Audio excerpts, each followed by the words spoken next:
All right. We had a great gospel meeting this last week, and any of you who are not able to attend for whatever reason, you missed a great deal.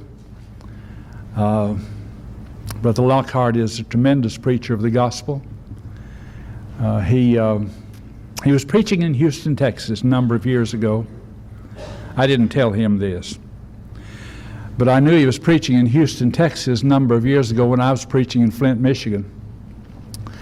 And somebody that was acquainted with his work and everything down there in Texas, and he was quite a young man at that particular point in his life.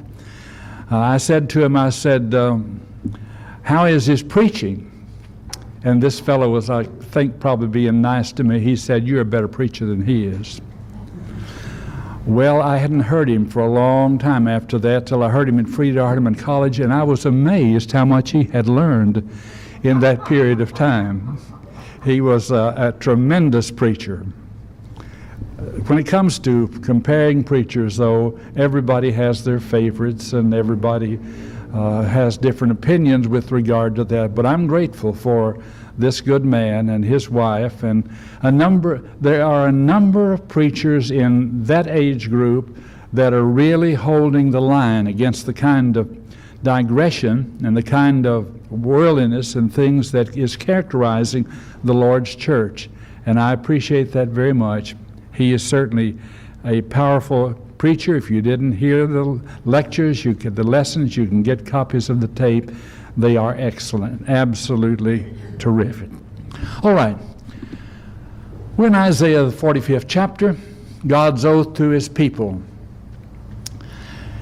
And people may wonder, why on earth are we studying the Old Testament? Why are we studying the Old Testament if we live in the New Testament? Well, there are tremendous lessons that we can learn from the Old Testament. We learn how God dealt with his people, and we need to understand that God deals very much with people in the same kind, and particularly when it comes to the nations. God judges people in eternity. There will come the judgment day. God judges nations in time.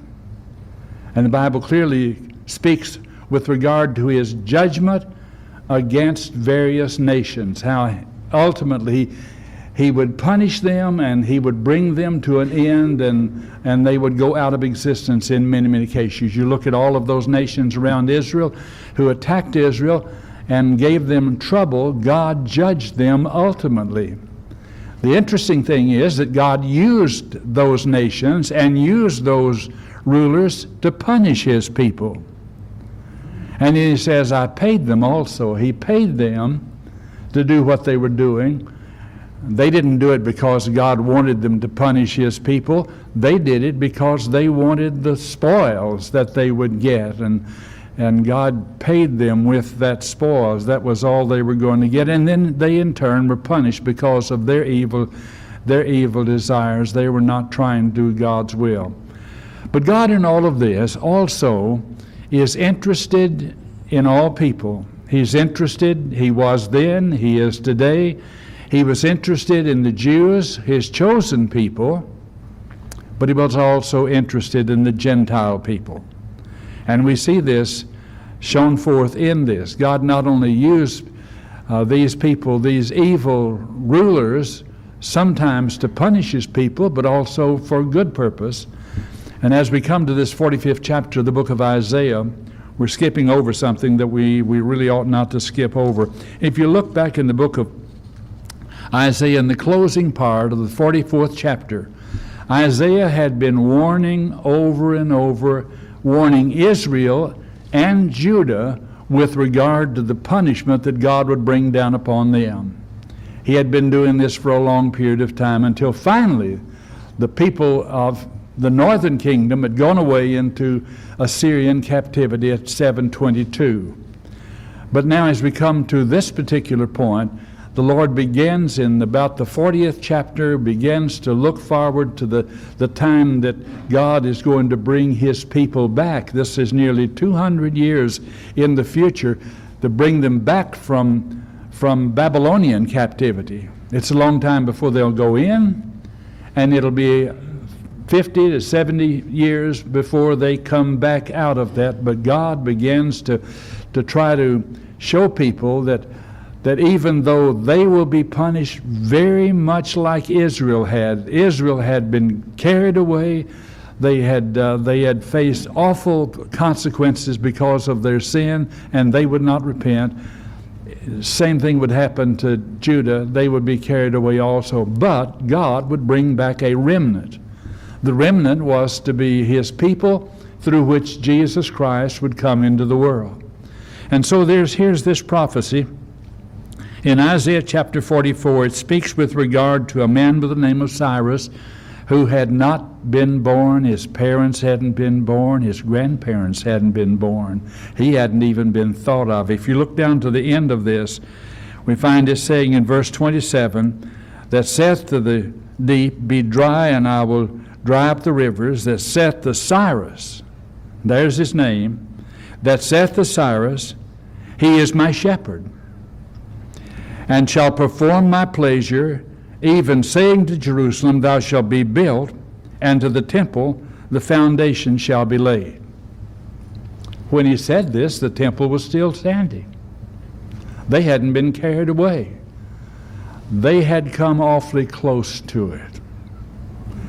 In fact, during the reign of one of the very best kings, Hezekiah, they had put an ultimatum to him that they were to surrender or else they would be utterly destroyed. Hezekiah brought that ultimatum and laid it on the altar of God and prayed concerning it as Isaiah had suggested to him, and they were delivered. These people went away in the night because the angel struck so many of them dead, of these Assyrians. Well, that was a very close call. They knew what had happened with regard to the northern kingdom, and they recognized that was but God is prophesying that they will be carried away, that they're going into Babylonian captivity, and he makes this statement about the one who would bring them back out of that and calls him by name.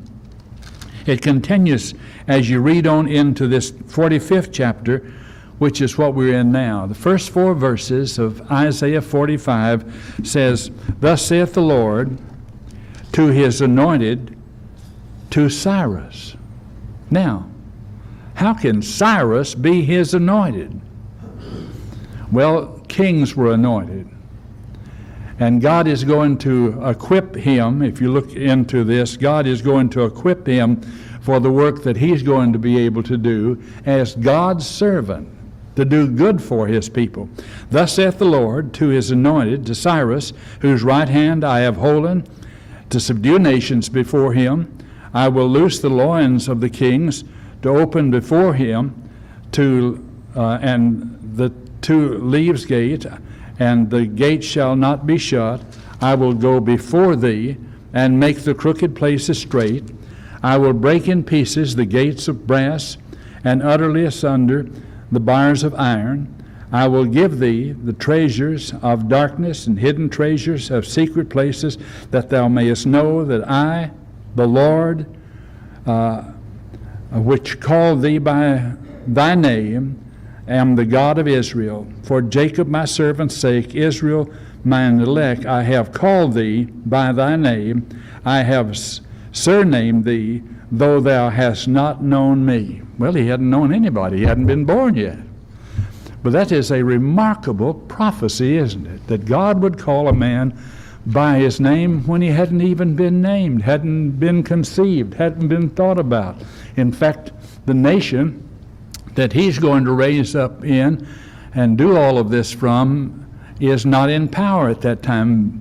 Babylon is in power and will be for a long time before it comes to this particular point. They carry the people away and they're in Babylonian captivity. But this is a remarkable prophecy. And as we get on in our lesson here, he says, I am the Lord, there is no other.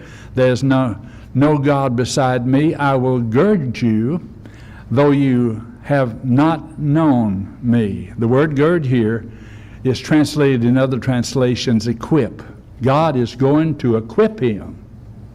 Now that's interesting too. God calls people into his service, and He equips them for what they need to do. We are never asked to do something that we're not able to do. Christians need to be equipped in order to accomplish what we need to accomplish in the preaching of the gospel and leading others to the Lamb of God and advancing the church. We need to be equipped, and that's the purpose of the School of Preaching and our Bible classes and all of these things, to make us stronger and make us able to do the things God would have us to do. So here is this heathen king. God is saying to him that He's going to gird him, He's going to equip him, even though thou hast not known me, that they may know from the rising of the sun to the setting that there is none besides. God wanted Gentiles and Jews to know that He was in power and in control. I form the light and create darkness. I make peace and create calamity. I, the Lord, do all these things. You know, we sometimes say, well, things just happen by accident. We don't have any idea why things happen the way they do. And so we just kind of look back and say, well, when things are going bad, they're going bad. When things are going good, they're going good. And we don't know why it happens that way, but that's the way it is. In the stock market, they say, the trend is your friend. That is, if the trend is up. On the other hand, if the trend is down, the trend is not much of a friend. But things change, things come and it's hard to make sense out of life. Have you ever thought about that? How difficult it is really to make sense out of life. There's a passage that's used a lot, and I don't think people really understand what the passage is all about. In the third chapter of the book of Ecclesiastes, about the first 9 verses or 10 verses of this, or 11 verses, Ecclesiastes chapter 3 says, to everything there is a season and a time for every purpose under heaven, a time to be born and a time to die, a time to plant, a time to pluck up that which is planted, a time to kill and a time to heal. In every case there is that which is good followed by that which is bad. You read the whole thing, you'll see that there's a time to be born. Great, we rejoice at a birth, but there's a time to die, and that's a very sad thing, that death comes into the human family.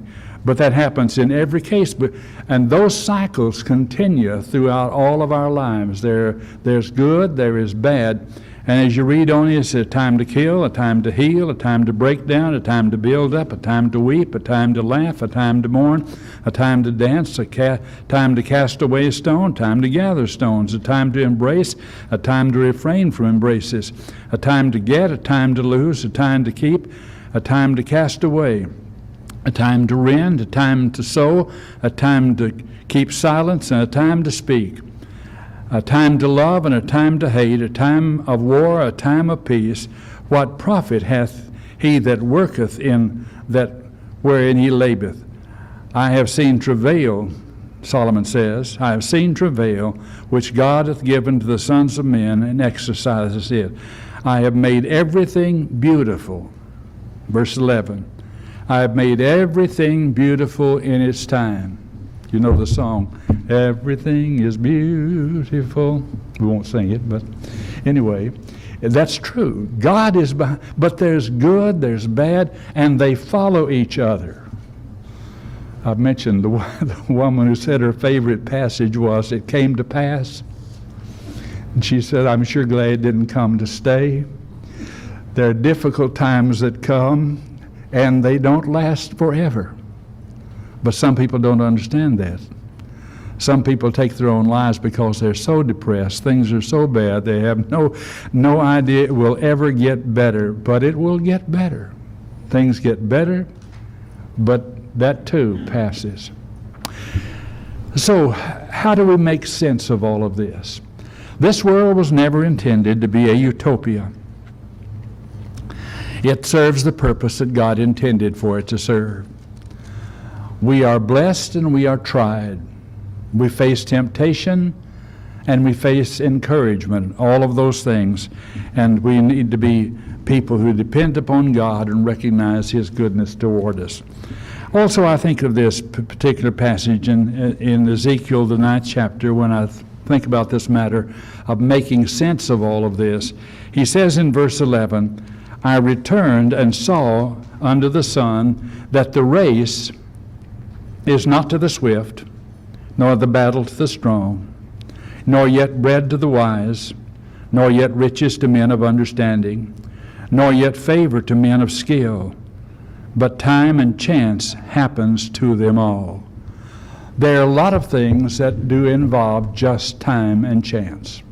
That's what Solomon said. But let's ask ourselves, doesn't God intervene in many cases? Of course He does. Why would we pray if we did not believe that God intervenes in many, many cases?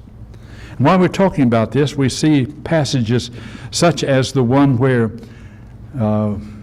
Nebuchadnezzar, you remember in Daniel, that he was dealing with Nebuchadnezzar, and point is made to Nebuchadnezzar that God ruleth in the kingdoms of men and sitteth over the kingdoms of men whomsoever He will. God rules in the affairs of men.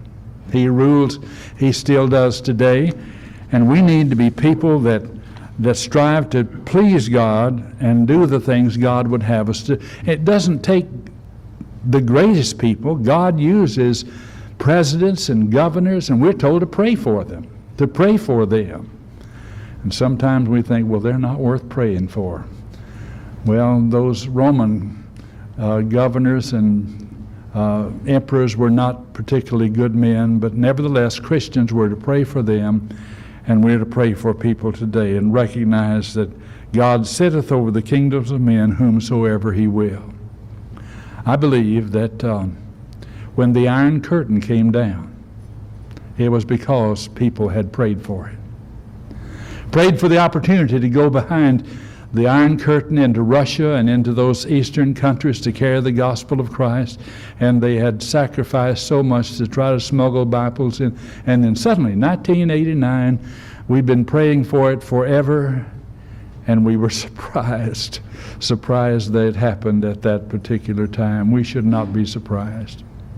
We need to pray that God's blessings will be with us.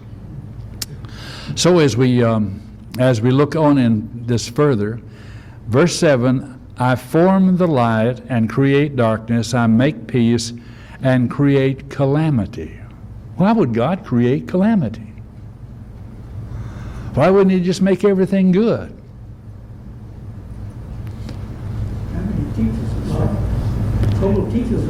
Okay, if everything was good, we wouldn't have much incentive to repent and change. A lot of people don't anyway. But it's surprising how many people, when things really get bad, begin to pray. When it gets good, some of them forget at that particular point, but not all. God creates good. He creates the light and the darkness. He makes peace and creates calamity. I, the Lord, do all these things. All right, let's flip on over to the next slide. What's that? A lot of people don't believe that God creates calamity. Okay. God creates only good. He doesn't create calamity. That's what they think. They can't believe that God would ever do anything of that. But just read the Bible. Just read what the Bible, the situation there. When that person opposed the truth, you remember, Sergius Paulus, he was stricken blind and wanted someone to lead him about. And Paul had referred to him as one of all unrighteousness. He was trying to turn the governor away from the gospel of Christ. And there are many times when difficult things come because that's what God had intended for it to happen. Sometimes it takes that to jar us out of our lethargy and to bring us to a realization that we need to make some changes desperately. So God is involved in, we don't know always when God's providence is happening in our lives, Maybe we can look back later and see that the things that were bad or the things that were good were things that we believe that God did. But He creates calamity. That's what this passage says. And He creates the light.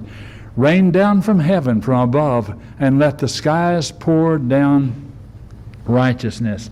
Let the earth open, let them bring forth salvation, let the righteousness spring up together. I, the Lord, have created it. Now the Lord wanted it to be seen.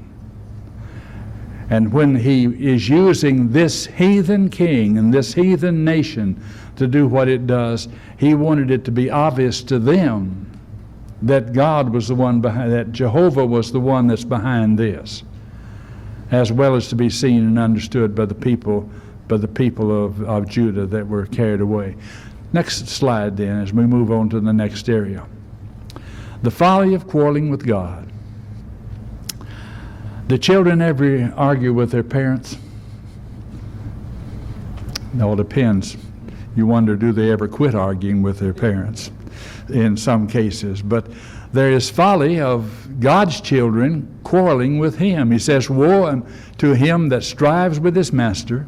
Let the potsherd strive with the potsheds of the earth. Shall the clay say to him that forms it, what are you making? Or shall your handiwork say, he hath no hands? Woe to him that says to his father, what are you begetting? Or to the woman, what have you brought forth? Well, lots of times children blame their parents for the way they raised them. I even know one girl who sued her parents and brought them before this lawsuit against them because she didn't like the way they were raised. They were raising her to be a Christian, and she wanted to do a lot of other things. That's very sad. But Israel argued with God, didn't recognize Him as they should. So it says, thus saith the Lord, the Holy One of Israel and His Maker, ask me of things to come concerning my sons, and concerning the work of my hands you command me. So God demonstrates that He is involved by the use of predictive prophecy. That's what we're getting into now. Predictive prophecy is very difficult. It's very difficult to predict what's going to happen, especially if it's in the future. If we can predict what's going to happen in the past, we do pretty good. But when it comes to predicting the future, it's very dangerous and very difficult. Every year, there are those people who put in the newspaper what's going to happen in the year that lies out before them, and it's comical sometimes to look back at the predictions that these people who are fortune tellers or one type or another have said are going to happen that simply did not happen. Every once in a while they hit something. Even a blind dog gets a biscuit every once in a while. But God, when He predicts, it turns out every time the way that He said it was going to. So He's saying, ask me of things to come concerning my sons. Just ask me. And let's look to the next slide as we move on in this. I have made the earth and created man on it. I, my hands, stitched out the heavens and all of their host I have commanded. I have raised him up in righteousness, and I will direct his ways. He shall build my city. This is back to Cyrus again. See that? He talked about Cyrus. He's going to be a shepherd. He's going to let his people go. He's going to rebuild the city and the temple and all of those things. He shall build my city and let my exiles go free. Not for price. In other words, he's going to do it because God urges him to do it, not for price or for reward, saith the Lord of hosts. That is a remarkable prophecy. And they would find it hard to believe, but when it came forth, when it happened, it's something that would cause people, both Jews and Gentiles, if they understood what had happened, cause them to understand and to believe that God was indeed what He claimed to be and had the power to do what He claimed. So the question now comes, Does God have the power to do that today?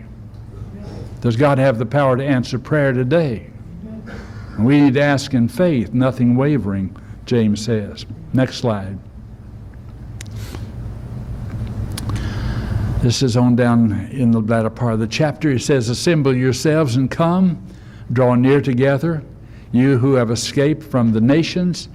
They have no knowledge, who carry the wood and their carved image. So he's looking way into the future when they have escaped from the nations, when they have come out of Babylon, when they have been able to go back into their land. And he says that he wants to remind them what it is that really brought them out. It wasn't any idols that they may have had. And so he says they have no knowledge, talking about these idols, who carry the wood and carve the image and pray to a God that cannot save. I tell and bring forth your case. Tell and bring forth your case. Yes, let them take counsel together who have declared this from ancient times, who have told it from that time. Have not I? God told it from the ancient time. I'm the one, he says. I'm the one that told it from the beginning, the Lord. And there is no other God beside me, a just God and Savior. There is none beside me, none beside me. That last phrase should not be there. All right, let's move to the next slide. Look to me and be saved, all you ends of the earth, for I am God, there is no other. I have sworn by myself, the word is gone out of my mouth in righteousness, and shall not return, that to me every knee shall bow, every tongue shall take an oath. That reminds you of a statement made in Philippians, that ultimately every knee shall bow and every tongue shall confess. People may not confess the Lord here in this life, but they're going to confess him ultimately. God requires that. All right, let's move on to the next lesson, understanding calamity. All right. Bel bows down, Nebo stoops. Their idols were on the beast and on the cattle, and their carriages were heavy loaded and a burden to the weary beast. They stoop and bow down together. They could not deliver the burden, but have themselves gone into captivity. Listen to me, O house of Jacob, and to all the remnant of the house of Israel, who have been helped by me from birth, who have been carried from the womb. Way back when God called Abraham out of Ur of Chaldees, and then brought them down into the land of Egypt and out of the land of Egypt, you remember, with Moses. From the very beginning, God had carried them, and he is continuing to carry them. That's what he is suggesting in this. In comparison with these idols, they had to do everything for those idols. And so he's saying, listen to me, O house of Jacob, and to all the remnant of the house. That remnant is going to come back out of exile. God is the one that would carry them and bless them, and he had been telling this from the very beginning. Move to the next slide. Even to your old age, I am he, and even to gray hairs I will carry you. I have made, I will bear, I will carry, and will deliver you. Now, we bring children into the world and we carry them, don't we? Sometimes parents carry their children longer maybe than they should. They need to become strong themselves. But God had said that from of old age unto gray hairs, he has supplied for them and carried them and blessed them. Move to the next slide now. They are to remember the former times is the point of this. To whom will you liken me? And make me equal and compare me, that we should be alike. They lavish gold out of the bag and weigh silver on the scales. They hire a goldsmith. They make a god. They prostrate themselves. Yes, they worship.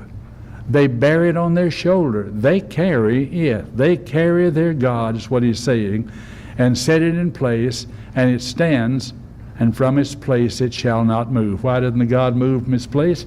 It can't move. They have to carry it.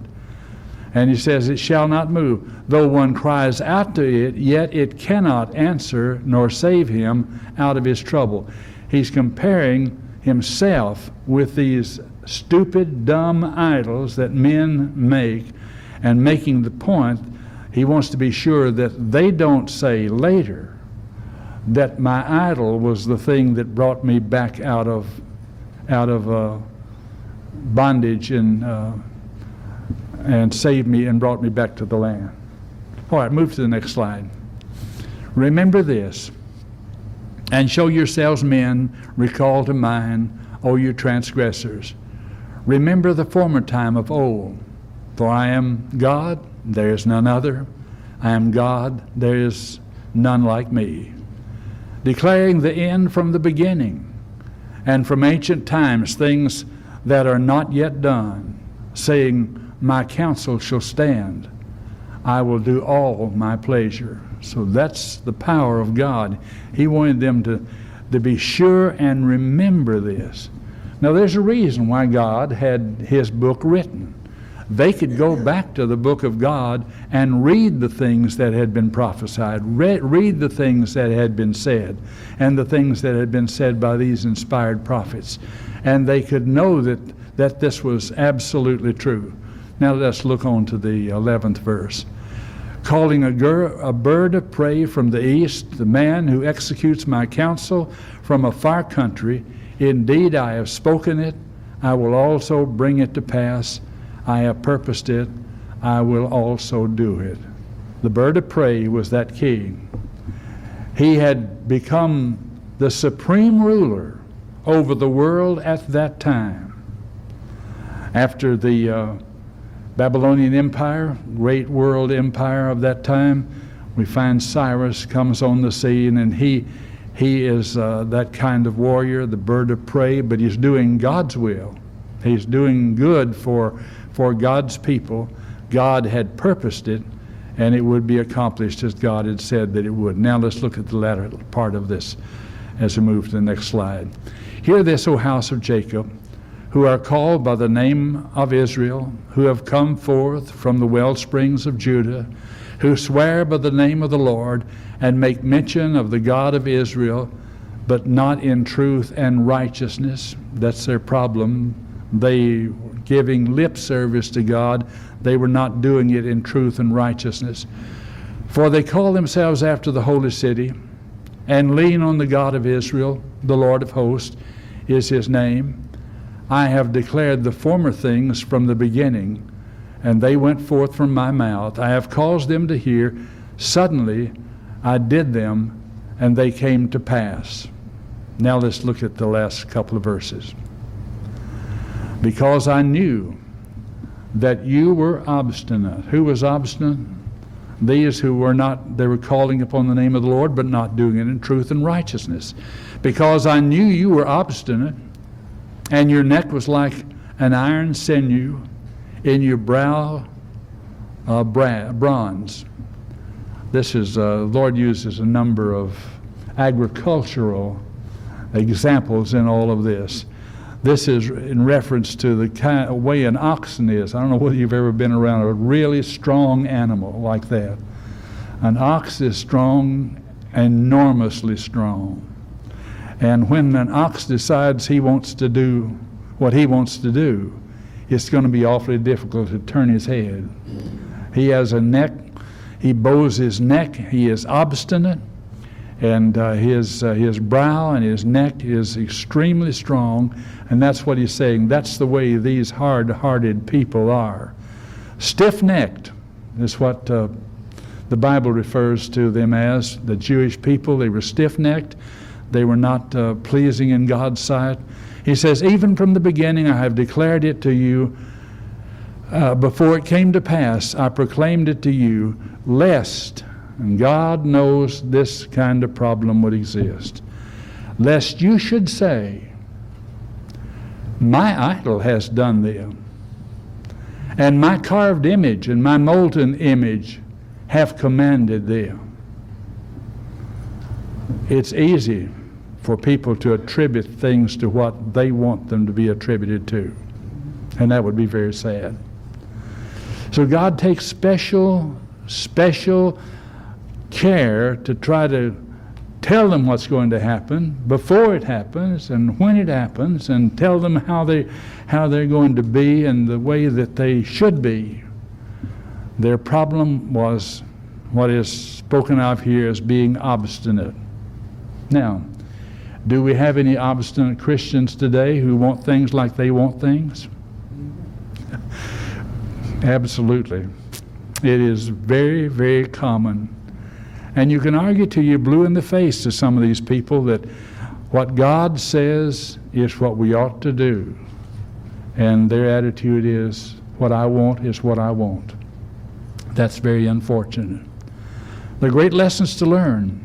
God is still ruling in the affairs of men. God still hears and answers prayer.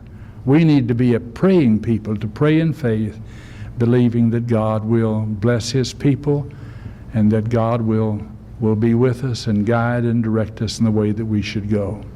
All right. Those are the two lessons, and I think they're wonderful lessons that we can learn from the Old Testament. We live in the New Testament, but it's the same God. And His reaction to this kind of thing is the same kind of reaction. We'll stop now as together we get ready for the service that follows.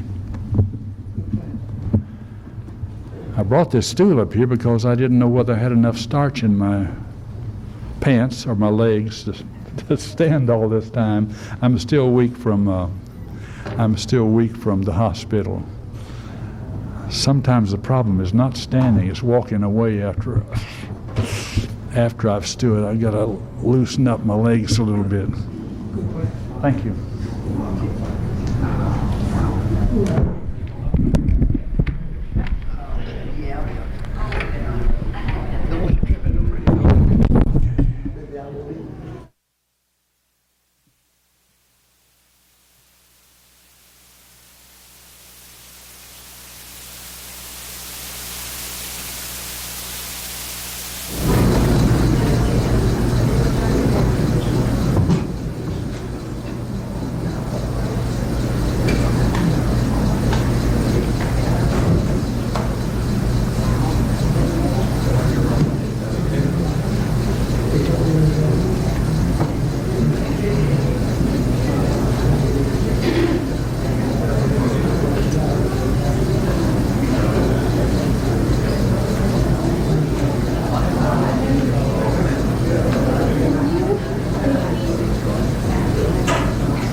Yeah. 1619.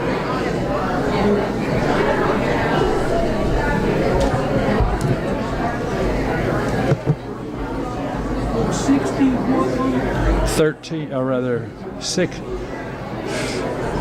19 through 36. 60, 19 to 36. Yes.